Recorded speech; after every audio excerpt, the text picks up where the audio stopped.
வணக்கம் உறவுகளே. ஒரு காணொளி கேட்டேன்ப்பா. ஒரு காணொளி பாருங்கள், அருமையான காணொளி, கொஞ்சம் கவனமாக பாருங்கள். நம்மடம் நெக்களில் ஒழுகும் சீராரும் வதனமத திகழ்வரத கண்டமிதில் தெக்கனரும் அதில் சிறந்த திராவிடனல் திருநாடும்.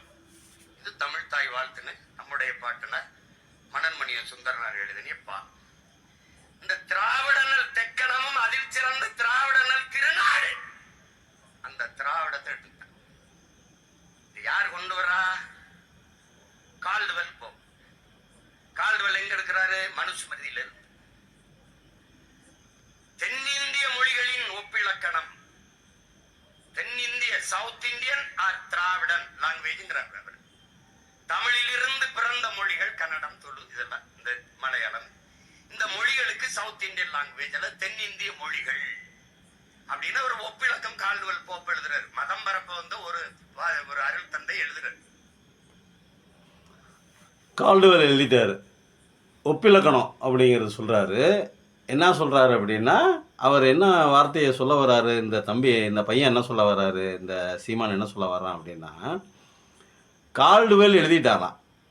அதை யார் பிடிச்சது? முதல்ல வந்து மனோன்மணிய காவியம் யார் எழுதுனது? மனோன்மணிய சுந்தரனார் எழுதினார். யாரை எப்படி அந்த திராவிடத்தை எப்படி கொண்டு வந்தாருன்னு இவன் சொல்கிறான் அப்படின்னா, கால்டுவெல் எழுதினார். கால்டுவெல் சொன்னார், ஒப்பிலக்கணத்தில் சொன்னார், திராவிடம் தான் அப்படின்னு. திராவிடன் அந்த திராவிடத்தை யார் எடுத்தது? சுந்தரனார் தான் எடுத்துக்கிறார். சுந்தரனார் தான் எடுத்துக்கிட்டு அதை தான் வந்து மனோன்மணியாக காவியமாக எழுதுகிறார். இப்போ நீங்கள் இப்போ வந்து நீங்கள் வந்து நல்லா கேளுங்க, இவன் என்ன சொல்ல வரான் அப்படிங்கிறத திரும்ப திரும்ப திரும்ப இன்னொரு தடவை கேளுங்க. இங்கே பாருங்க,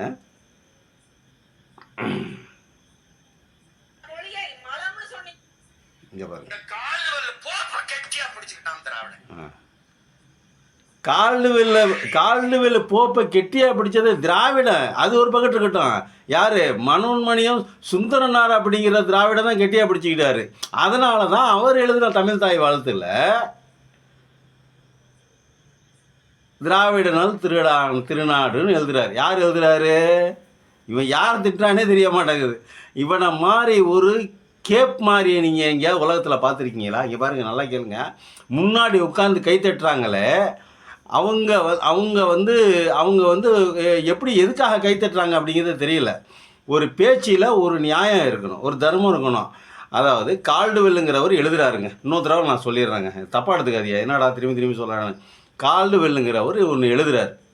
என்ன எழுதுறாரு? இந்த தென்னிந்திய மொழிகள் ஒப்பிலக்கணத்தில் எழுதுறாராம். இவர் தான் சொல்கிறான், அது உண்மைதான்.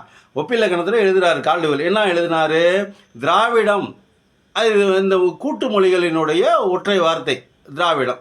தமிழ், தெலுங்கு, மலையாளம், கன்னடம், இது நான்குமே. இன்னும் சொல்லணும்னா ஒடிசா கூட அதில் கூட இதில் சேர்ந்து வரும். அப்படி இதுதான் திராவிடம் அப்படின்னு சொல்கிறார். எதுக்கு சொல்கிறார் அப்படின்னா, ஆரியம் வேறு திராவிடம் வேறு, அது சொல்கிறதுக்கு தான் கால்டுவெல் அப்படி சொல்கிறார். ஆரியத்துக்கும் திராவிடத்துக்கும் சம்பந்தம் இல்லை.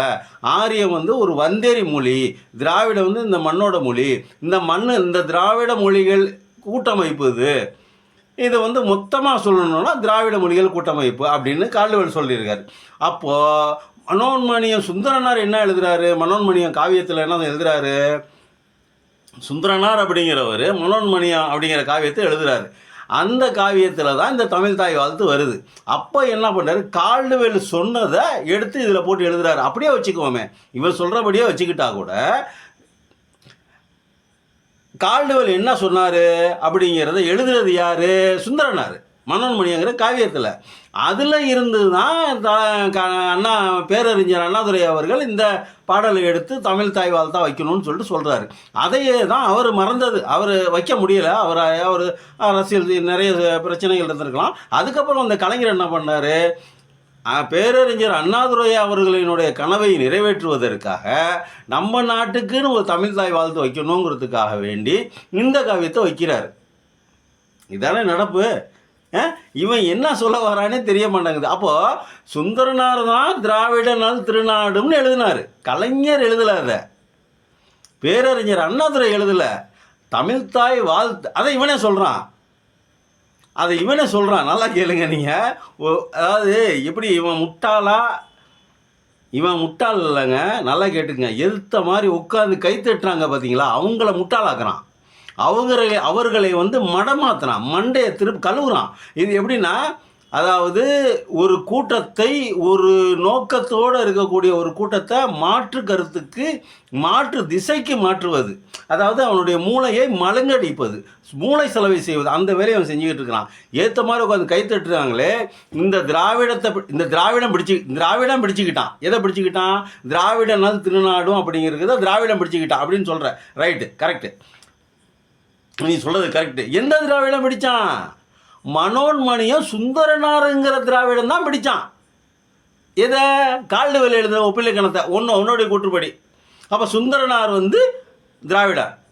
அதனால தான் சுந்தரனார் என்ன எழுதுகிறாரு காவியத்தில், மனோன்மணி காவியத்தில், திராவிடனால் திருநாடும் அப்படின்னு தமிழ் தாய் வாழ்த்தில் எழுதுகிறாரு.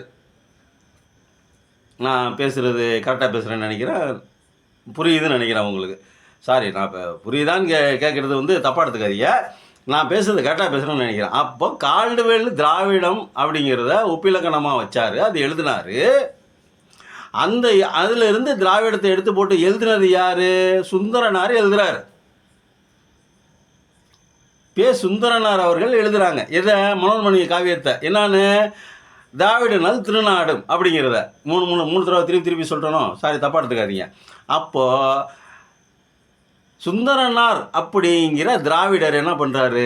அந்த திராவிடனால் திருநாடும் அப்படிங்கிற வார்த்தையை எழுதுகிறாரு. எதில் இருந்து எழுதுகிறாரு? கால்டுவெல் எழுதிய ஒப்பிலக்கணத்தின் மூலமாக எழுதுகிறாரு அப்படிங்கிறத இவன் தான் சொல்கிறான். அப்போ யாரை திட்டுறான் அவன்? திராவிடம் அப்படின்னா யார்? இப்படி கெட்டியாக பிடிச்சிக்கிட்டான் திராவிடம். கெட்டியாக பிடிச்சது யாரா? சுந்தரனார்ரா. கெட்ட வார்த்தையில் திட்டணும் போல் இருக்குதுங்க. என்ன சொல்கிறதுனே தெரிய மாட்டேங்குது. என்ன சொல்ல வரான்? இதுக்கு எதுக்கு கை தட்டான்? நான் இவனை மேலே தப்பே சொல்லங்க. உட்காந்து கை தட்டுறாங்க பார்த்தீங்களா, அவங்க கேட்கணுமா இல்லையா? என்ன கேட்கணும்? யார் எழுதுனாரு இந்த பாட்டை? யார் எழுதுனாரு? சுந்தரனார் எழுதினார். எதை எப்படி எழுதினார்? திராவிடனால் திருநாடுன்னு எழுதினார். அப்போ யார் பிடிச்சது திராவிடங்கிறது யார்? அப்போ நீ சுந்தரனாரை திட்டுறியா? திராவிடம் கெட்டியாக பிடிச்சிக்கிட்டான்னு சொல்கிறல, கெட்டியாக பிடிச்சிக்கிட்டான் திராவிடான்னு சொல்கிறல. அப்போ யாரை பிடிச்சிக்கிட்டா? சுந்தரனார் பிடிச்சிக்கிட்டாரா அப்படின்னு ஏற்ற மாதிரி உட்காந்துருக்கிறவங்க கேட்கணுமா இல்லை? இப்போ நீ யார் திட்ட வர? திராவிடம் அப்படின்னு திட்ட வர. அப்போ யார்? சுந்தரனார் தான் நீ திட்ட வர அப்படின்னு ஒரு வார்த்தை கேட்டிருந்தா இந்த முட்டாள் என்ன பண்ணியிருப்பான் அப்படின்னா, அடுத்தது கேட்டிருப்பானா அப்படிங்கிறது. அடுத்த மாதிரி கேளுங்க.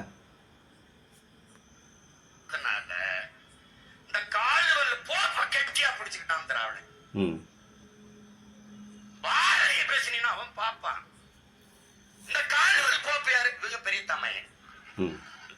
பாரதியை பேசினா அவன் பார்ப்பான். பாரதியை பேசினா அவன் பார்ப்பான். ஆனால் கால்டுவெல் யார்? இவருக்கு வந்து சொந்தக்காரன், தமையன், இந்த உடன் பிறந்தவன், ஏதோ ஒன்று வச்சுக்கோங்க. ஆமாம், தமிழுக்காக பாடுபட்டவன், நமக்கு உடன் பிற வந்தவன் தான். தமிழை அழிக்க வந்தவன் ஆரியன், அவன் பாப்பான் தான். அதானே உண்மையும் கூட. என்னதான் பாரதியார் பற்றி நமக்கு வந்து நிறைய, அதாவது பாரதியார் மேலே நமக்கு எந்த விதமான தனிப்பட்ட வெறுப்பும் இல்லை, எந்த விதமான இதுவும் இல்லை. ஆனால் அவர் ஆரியத்தை தூக்கி பிடிச்சாரா இல்லையா? தமிழை ஓடி விளையாடு பாப்பா சொன்னார், என்னென்னமோ எழுதினார், அதெல்லாம் சுதந்திர தாகத்தை ஊட்டினார், அதெல்லாம் மறுக்கலை. அவர் ஒரு கவிஞர், நல்ல கவிஞர், அதில் மாற்று கருத்தில். ஆனால் அதே சமயம் ஆரியத்தை தூக்கி பிடிச்சாரா இல்லையா? இந்திய தேசியத்தை தூக்கி பிடிச்சாரா இல்லையா? அப்போ அவருக்குள்ளேயும் ஒரு ஆரிய ரத்தம் ஓடி இருக்கா இல்லையா? அவர் ஆரியர் தானே, அவர் பிராமின் தானே, அவர் பாப்பனர் தானே. அவருக்கு அந்த பார்ப்பனியம் வேறு, தமிழ் தேசியம் வேறு, திராவிடம் வேறு அப்படிங்கிறத கால்டுவெல் கரெக்டாக சொல்கிறாரு. அதே தானே மனோன்மணிய சுந்தரனாரும் சொல்கிறாரு. இவனுக்கு எங்கே போச்சு இந்த மாதிரி யோசிக்காமல் எப்படி மக்களை திசை திருப்புறான் பாருங்க.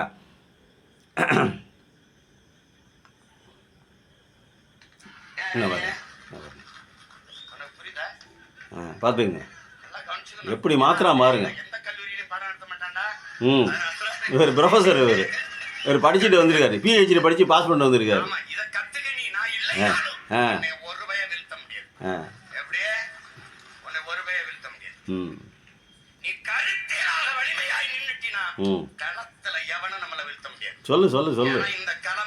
சொல்லு நீ உருப்படவே மாட்ட போ. ம்.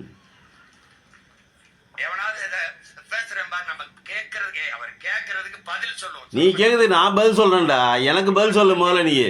தெக்கணமும் அதில் சிறந்த திராவிடனர் திருநாடும் ஆ அது இருக்கு. இருக்கு. கன்னடமும் கடிதலுங்கும் கவின் மலையாளமும் துளுவும் உதிர துதித்தே ம். ஒன்று வளவாகி விடினும் ஆரியம்போல் வழக்கொழிந்து உலக வழக்கொழிந்து அழிந்து சிதையா உன் சீரமை திறமையந்து செயல் மறந்து வாழ்த்துதுமேன் இருக்கு. கன்னடமும் கவித்தெலுங்கும் கவின் மலையாளமும் உன் உதிரத் துளுவும் உன் உதிரத்தே உயிர் உதிர்த்தது அப்படிங்கிறது ஓகே, நாங்கள் ஏற்றுக்கிறோம். சுந்தரனார் பாடியிருக்காரு, அதில் மாற்று கருத்து இல்லை. ஆனால் அதுக்கு பின்னாடி வருது பார்த்தியா, ஆரியம் போல் உலக வழக்கு அழிந்து ஒளிந்து சிதையாதில் இருக்க உன் சீரியலமை அப்படின்னு சொல்லிட்டு பேசுகிறாரு. இங்கே பாருங்க, இங்கே பாருங்க, கன்னடமும் கடிதலுங்கும் கவின் இங்கே பாருங்க, இங்கே பாருங்க. மலையாளமும் தொழுவும் உன் உதிரத்து உதித்தே உன் உதிரத்தே உதித்தே ம். ஒன்று வளவாகிடினும் ஆரியம் போல் உலக வழக்கொழிந்து அழிந்து சிதையா என்று.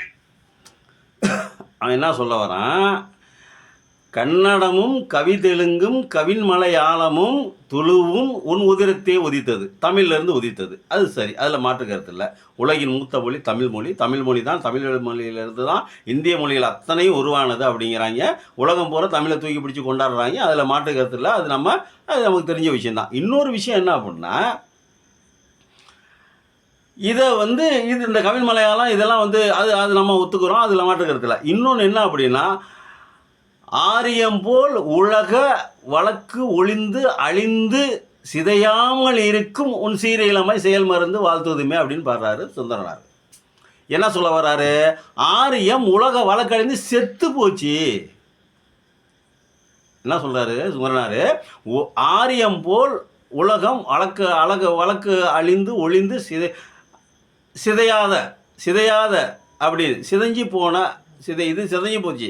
எது ஆரியம் சிதைஞ்சி போச்சு, உலக வழக்கு ஒளிந்து போச்சு. அது பேச்சு மொழி இல்லை, அது ஜஸ்ட் ஒரு இறைவனிடம் பேசுகிறக்கூடிய மந்திர மொழின்னு அவங்களாம் சொல்லிக்கிறாங்க. நமக்கு தெரியாது இறைவனிடம் பேசுகிறாங்களா அவங்க பேய்கிட்ட பேசுகிறாங்களா நமக்கு தெரியாது. ஆனால் அது அவங்களாம் சொல்லிக்கிறாங்க. அது என்ன சொல்ல வர்றாரு, ஒரு இப்போ நம்ம என்ன சிதைஞ்சு வழக்கொழியாக உன் சீரியலமே செயல் மறந்து வாழ்த்துதுமேன்னு சொல்லிட்டு பாரு சொல்லுவார். இப்போ இதில் என்ன பிரச்சனை அப்படின்னா, ஆரியம் ஒரு குறிப்பிட்ட மக்களினுடைய இந்தியாவை கட்டுக்குள் 2000 வருடங்களாக கட்டுக்குள் வைத்திருக்கிற ஒரு கூட்டம். அந்த கூட்டத்தை ஆரிய கூட்டம். அதனுடைய மொழியை தான் இந்த பேசுகிறான் அவன். ஆரியம் போல் உலக வழக்கொழிந்து அப்படின்னு சொல்லிட்டு சுந்தரனார் சொல்கிறாரு. அதை கலைஞர் ஏன் எடுத்தார் அப்படின்னா, ஒருத்தருடைய மனசு புண்படாமல் தமிழ் தாய் வாழ்த்துங்கிறது நம்ம கும்பிடுறது, தமிழ் மக்கள் அனைவரும் கும்பிடுறது, தமிழ்நாட்டில் இருக்கிறவங்க அத்தனை பேரும் தமிழ் தாயை வாழ்த்துறோம். அப்படிங்கும்போது அதில் வாழ்த்து மட்டுமே நல்ல விஷயம் மட்டும்தான் இருக்கணுமே தவிர கெட்ட விஷயம் இருக்கக்கூடாது. என்ன கெட்ட விஷயம், ஆரியம் போல் உலக வழக்கு ஒளிந்து அழிந்த அப்படிங்கிற வார்த்தையை ஏன் எடுத்தார் அப்படின்னா, ஆரியர்கள் இருக்கிறாங்க, ஆரிய கூட்டம் இன்னும் நம்ம நாட்டில் இருக்குது. ஒரு தமிழ் தாய் வாழ்த்து பாடும்போது இவங்களுடைய மனசு புண்பற்றக்கூடாது. அந்த மனசு அதை இப்போ தமிழ் தாய் வாழ்த்தை வெறுக்க ஆரம்பிச்சிருவாங்க. ஒருத்தருடைய மனசை புண்படுத்தி எதுக்காக நம்ம தமிழ் தாய் வாழ்த்து எழுதணும்? அது தமிழ்நாடு தானே, இது எல்லாமே சமம் ஏற்றுக்கிட்ட ஒரு நாடு தானே. அதில் ஏன் போய் ஆரியத்தை சிதைஞ்சி காணாமல் போச்சு, அழிஞ்சு போச்சு, உலக வழக்கொழிந்துன்னு எதுக்காக சொல்லணும் அப்படின்றத அதை எடுத்துட்டு, எவ்வளவு நாசுக்கா அதை எடுத்துட்டு நல்ல விஷயமா இருக்கட்டும்னு தமிழ் தாய் வாழ்த்தை சொல்கிறாரு கலைஞர். இந்த முட்டாள் என்ன சொல்கிறான், அது எங்கடாங்கிறான், அது ஏண்டா எடுத்தேங்கிறான். அது எடுத்தது திருவாரூர் திருடரான். திருடருன்னு சொல்கிற அப்புறம் என்ன இரு வேண்டிய இடக்கு இன்னும் சொல்கிறா. எத்தனையோ தடவை சொல்லிவிட்டா நீ, திருடன் எத்தனையோ தடவை சொல்லிவிட்டா. திருட்டு திமுக, திருட்டு திராவிடன், திருட்டு கலைஞர்னு எத்தனையோ தடவை திருட்டு ரயில் ஏறி வந்தவங்க எத்தனை பேராக கதை கட்டுவீங்க. அன்றைக்கே மோதிரம் போட்டு வந்தார் திருவாரூரில், ட்ரெயின் ஏறும் போதே மோதிரம் போட்டு வந்தார். அந்த மோதிரத்தை விற்று தான் சிவாஜி கணேசனும் இவரும் சென்னை வந்தாங்க அப்படின்னு சொல்லிட்டு சிவாஜி கணேசனே சொல்லியிருக்காரு. இந்த முட்டாள் என்ன சொல்கிறான், இவன் அந்த ஆரியம் போல வழக்கொழிந்து அதை எடுத்தது யார், திருடர், திருவாரூர் திருடர். ஏன் திருவாரூர் திருடர் எடுத்தார்? அது அடுத்து ஒரு பகுதி மக்களை, ஒரு குறிப்பிட்ட மக்களை, ஒரு சிறிய கூட்டமாக இருந்தாலும் 3%, இந்தியாவினுடைய பர்சன்டேஜ் 3% மக்கள் கூட்டமாக இருந்தாலும் அவர்களுடைய மனதும் புண்படக்கூடாதுங்கிற ஒத்த காரணத்துக்காக எடுத்தார் கலைஞர். அப்போது எவ்வளவு தூரம் சிந்திச்சிருப்பார் அவர். மனிதனை பற்றி, மானுடத்தை பற்றி, மனிதாபிமானத்தை பற்றி, ஒருத்தன் மனசு புண்படக்கூடாதுங்கிறத பற்றி எவ்வளவு தூரம் ஆழமாக கலைஞர் சிந்திச்சிருப்பார். இந்த முட்டாளுக்கு அது தெரியுதா? அவன் உயர்த்த மாதிரி உட்காந்து கேட்குறாங்களே, அவங்க என்ன கேட்கணும்? திருப்பி கேட்கணும், ஏப்பா ஆரியத்தை தானே வழக்கொழிஞ்சு செஞ்சு அழிஞ்சு செஞ்சு பூஜைன்னு சொல்கிறாரு, அதை தானே கலைஞர் எடுத்தார், நீ ஏன் எதுக்கு நீ அவரை திட்டுற அப்படின்னு இவன் கேட்கணுமா இல்லை? அப்போ அந்த பாட்டை அவன் வச்சா ஒத்துக்குவானா? இன்றைக்கி ஆரியத்துக்கு தானே போய் கும்மி அடிச்சுக்கிட்டு இருக்கிறான், இப்போ ஆரியத்துக்கு தானே போய் காலை பிடிச்சிக்கிட்டு இருக்கிறான், இன்னும் ஆரியத்துக்கு தானே போய் காலை நக்கிக்கிட்டு இருக்கிறான், இப்போ ஆரியத்தை தானே தூக்கி பிடிச்சிட்டு இருக்கிறான். பாரதி வந்து ஆரியம் தானே. இவனை கொண்டு போய் ஆரிய மேடையில் பேச, விஜில் அமைப்பில் பேச வச்சது பூரா அந்த கூட்டம் பூரா எல்லாம் ஆரிய கூட்டம் தானே. அப்போ இவன் ஆரியத்துக்கு தானே கொடி பிடிச்சிக்கிட்டு இருக்கிறான். அப்போ ஆரியம் போல் உலக வழக்கொழிந்துன்னு இருந்தால் இவன் ஒத்துக்கிறானா அதை? இப்போ அவனை விஜில் அமைப்பில் பேச வச்ச அந்த அமைப்பு, அந்த அவனுங்க பூரா எல்லாரும் ஒத்துக்கிறாங்களா இவன் பேசுனது கரெக்டுன்னு? நம்ம ஆளுங்க முன்னாடி உட்கார்ந்தத திராவிடர்கள், அவர்கள் எல்லாருமே திராவிடர்கள் தான், இவனும் திராவிடன் தான். முன்னாடி உட்காந்துருக்காங்க பார்த்தீங்களா? அவங்க தயவு செஞ்சு ஒன்று சொல்கிறேன் கேளுங்க, கேள்வி கேளுங்க. அவன் பேசுகிறது தப்பாக இருந்தால் கேள்வி கேளுங்க. ஏப்பா சுந்தரனார் தானப்பா எழுதியிருக்காரு இந்த பாட்டை, கலைஞராக எழுதினாரு அந்த பாட்டை அப்படின்னு கேளுங்க. திராவிடர்கள் திருநாடும் சுந்தரனார் தானே எழுதியிருந்தார். அப்போ ஏன் நீ வந்து ஏன் சுந்தரனாரை திட்ட வேண்டியதானே, கலைஞர் எதுக்கு திட்ட? அது கேளுங்க. முதல்ல தவறுகள் இருந்தால் தயவு செய்து யாராக இருந்தாலும் தட்டி கேளுங்க, அதில் தப்பு இல்லை. ஆரிய மொழி செத்து அழிஞ்சு ஒளிஞ்சு போச்சு அப்படிங்கிறது எதுக்காக சொல்கிறாரு அப்படின்னா, அது ஒளிஞ்சு போச்சு, அது மற்றவர்களுடைய மனசு புண்படக்கூடாதுன்னு தான் கலைஞர் எடுத்தார் அப்படிங்கிறத இவனுக்கு விளக்கமாக சொல்லுங்கள். யாராவது புரியலைன்னா புரிஞ்சுக்கிட்டு பேச சொல்லுங்கள். என்ன பேசணுன்னே தெரியாமல் தத்தகா புத்தகான்னு 10 பேர் கைத்தட்டுறாங்க, ஒரு 500 பேர் உட்காந்து கைத்தட்டுறாங்கங்கிறதுக்காக வாயில் வந்ததெல்லாம் பேசக்கூடாதுன்னு சொல்லி வைங்க. கொஞ்சம் முன்னாடி உட்காந்துருக்கிற ரசிகர்களே, அவன் சினிமாக்காரன் தானே, சினிமா ரசிகர்கள் தானே நீங்கள்லாம். கருத்தியலாம் இவன் கருத்தியல் பேசலை, உங்கள் மனசில் இருக்கிற கருத்தை பிடிங்கி வெளியே எரிஞ்சுவிட்டு உங்களுடைய மூளை செலவை செஞ்சு உங்களை வந்து ஆரியத்துக்கு நெருக்கமாக திருப்புகிற வேலையை பண்ணிகிட்டு இருக்கான். அதாவது ஒட்டுமொத்தமாக சேர்த்து சொல்லலாம், தமிழ்நாட்டை அழிக்க பார்க்கும் சக்திகளோடு கைகோர்த்துக்கிட்டு இவன் தமிழ்நாட்டை அழிக்க பார்க்குறான் அப்படிங்கிறதான் உண்மை. நன்றி, வணக்கம். சப்ஸ்கிரைப் செஞ்சு பாருங்கள்.